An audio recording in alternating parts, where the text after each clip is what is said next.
Could the Washington Commanders trade for superstar cornerback Jalen Ramsey? The Miami Dolphins officially put him up for sale on the trade block today. Then we'll get into our second topic today, which will be ESPN's third round NFL mock draft from Mel Kiper Jr. and Field Yates. But before we get into the content today here, guys, on the Commanders Report, ESPN Plus makes you pay $120 per year or more for this same exact mock draft. Just subscribe to the Commanders Report instead here, guys, because we're giving it to you 100% free. And unlike ESPN, which makes you, go behind a paywall to see this premium content, our content is 100% free. So for daily, free, in-depth premium Commanders content, make sure you guys click that subscribe button right now. So now, Jalen Ramsey is on the trade block just days away from the start of the 2025 NFL Draft as Miami Dolphins GM Chris Grier confirmed today that they are shopping Ramsey before the NFL Draft. It was originally reported from Ian Rappaport this morning saying the Dolphins and seven-time Pro Bowl cornerback Jalen Ramsey are mutually set to explore trade options, and it wouldn't be a surprise if he played elsewhere in 2025 per me and Tom Pelissero. Miami and Ramsey, to $25.1 million, fully guaranteed this season, could be parting ways. Then after that, Tom Pelissero reported this. GM Chris Grier opens his press conference by speaking on Jalen Ramsey. Quote, after a couple weeks of discussions, we decided it was probably in the best interest for all parties to move forward, end quote. Says Ramsey did not ask for a trade, but clear it was time to move on. So the question becomes, for every Washington Commanders fan out there, should Adam Peters pick up the phone and give Miami a call to try and land their third kind of big name type of veteran piece to this roster heading into the 2025 season? Well, you can take a look here at Jalen Ramsey's PFF grading throughout his career. And listen, man, PFF grading is not gospel or anything like that, but I think that this is a good illustration of just how good Jalen Ramsey has been throughout the course of his NFL career. He's had a couple of seasons where he's been the top graded corner in all of football in 2017 and in 2021. Last year, he graded in the top 10 among quarters with a 76.9. He's currently entering year 10 as one of the most experienced cornerbacks in the National Football League today. Now, personally here, guys, when it comes to the Washington Commanders pursuing Jalen Ramsey,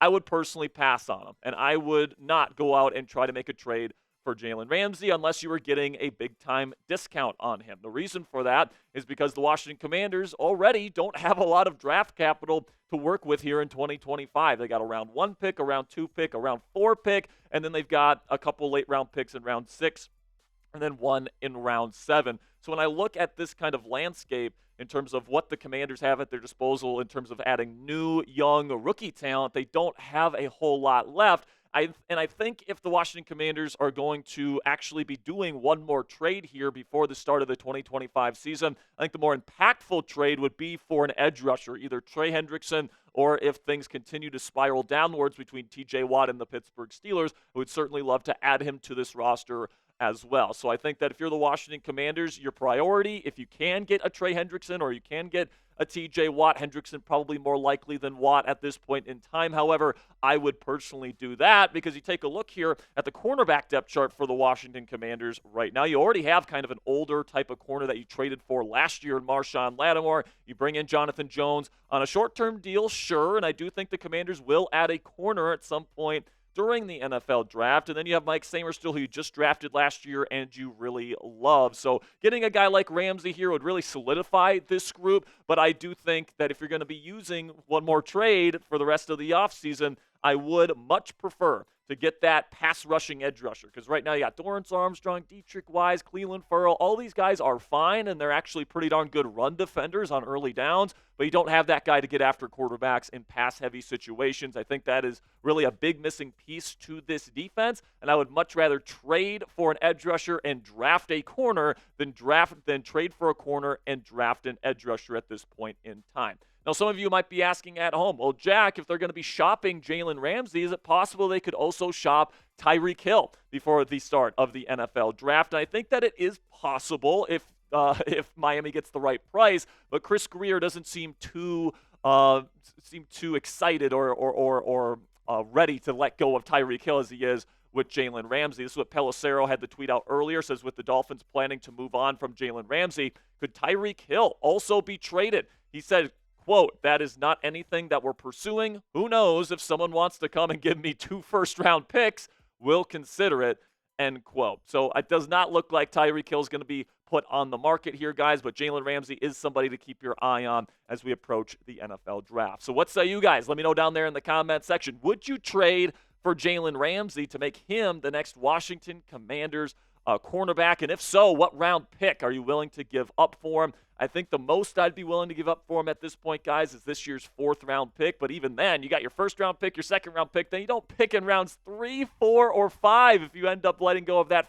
4th-round pick here, guys. So let me know what you guys think down there in the comment section. This will be the pinned comment on today's show. So in just a second here, I'm going to tell you about our sponsor today at Game Time. And while I'm talking about Game Time today, make sure you go find that pinned comment at the top of the comment section and answer today's pinned question. And with that, let's have word from our sponsor today at Game Time. And the NBA playoffs are just getting started. And if you want to experience the energy and the stakes of playoff basketball this year, you can get great seats at guaranteed low prices with our friends at Game Time today.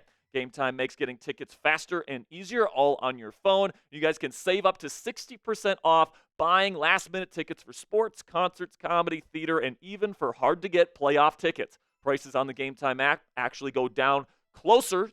You get to tip off with killer last-minute deals, all-in prices, views from your seat, and their lowest price guarantee. Game Time takes the guesswork out of buying NBA playoff tickets. The New York Knicks have locked up their spot in the NBA playoffs this year, and you can experience their playoff run in the weeks to come from the historic Madison Square Garden in New York City. Take the guesswork out of buying tickets with Game Time today. Download the Game Time app, create an account, and use code CHATSPORTS. It's one word, all caps, CHATSPORTS for $20 off your first purchase. Terms apply. Again, create an account and redeem code CHATSPORTS. It's one word, all caps, CHATSPORTS for $20 off that first purchase. Download the Game Time app today. Last-minute tickets, lowest price, guaranteed.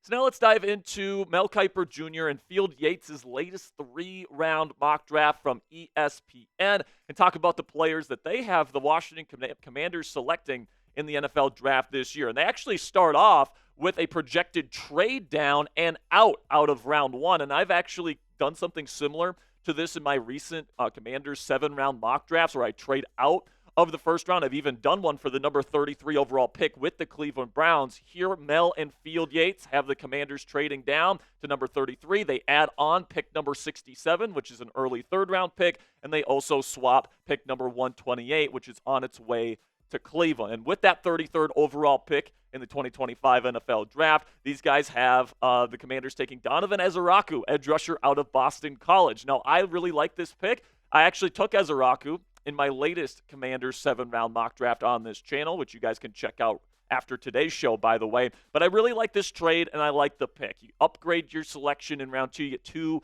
round 2 picks, and then you also move up in you swap out that 4th-round pick for a 3rd-round pick, just kind of elevating your kind of status with these early round draft picks. And then, if you can still get a guy that got 16 and a half sacks last year, and Donovan Ezeiruaku, I think that's exactly the type of pass rushing presence that this team needs at this point in time. So I really like the trade down. I really like the picks that they got in return, and I really like the player they ended up taking at number 33. Then with the 61st overall pick in round 2, these guys have the Washington Commanders taking Jacob Parrish, cornerback out of Kansas State. Now, Parrish is the type of guy that is a little bit undersized, but I love the way that he plays. He plays with great physicality and technique, and he is inside-outside versatile. So if you want to put Parrish on the outside, you can probably survive out there. But where I think he could be a really good player and a starting caliber player, guys, is in the nickel. So if the long-term plan for the Commanders is to keep Mike Sainristil on the outside and they want to get somebody else to play the nickel, I actually do think that Jacob Parrish could be a really good player in there. Super physical, good tackler, all those different things that you want to see. And then if, God forbid, Mike Sainristil and Marshawn Lattimore, one of them gets hurt, you can put Parrish on the outside and you can trust him out there. That is if Jonathan Jones just proves to be absolutely terrible heading into 2025 and beyond. Then in round 3 here with this move up that they had, with the trade with the Browns, they have the Commanders taking Caleb Johnson, running back out of Iowa, with that 3rd-round selection. Now, personally, I don't love this pick, not because I don't like Johnson as a player. I think he's a really good player, but I do think he's a little bit scheme-dependent, where he is really at his best running an outside zone type of system, where he's allowed to use that great vision of his to find cutback lanes, put his foot in the ground, and then run down the field with his really impressive long speed for his size at over 220 pounds. So, the Washington Commanders, they don't really run a whole lot of that stuff. They run a lot of inside zone and duo, some gap concepts from shotgun a lot. That's obviously the type of offense that Cliff Kingsbury runs. That's what Jaden Daniels is comfortable with. And I just don't think that Caleb Johnson is necessarily the best in that type of system. There's a lot of running backs in this class that I think are better fits for what the Washington Commanders want to do at the running back position. So if I'm being honest, I don't love that final pick of Caleb Johnson, but I like the first two picks here. So let me know what you guys think down there in the comment section. Grade this 3-round mock from ESPN for the Washington Commanders. Give me an A, a B, a C, a D, or an F. For me personally, guys, I'm going to give this a B+. All right, I like the first two picks. I really like the Ezeiruaku pick, and I did like the trade down, but what avoided me from giving them an A grade on this mock draft was the lack of fit between Caleb Johnson and what the Washington Commanders want from their number one running back. So I would give it a B+. You got some good players in this draft. It's always good to draft good players at positions of need, of course. But for me, it left a little bit something to be desired here, so I'll go with a B+. Let me know your grade down there in the comment section. That'll be it for today's edition of the Commanders Report by Chat Sports. Thank you so much for making it to the end of today's program. Make sure you guys click that subscribe button if you haven't already for all the latest Commanders rumors leading up to the 2025 NFL Draft.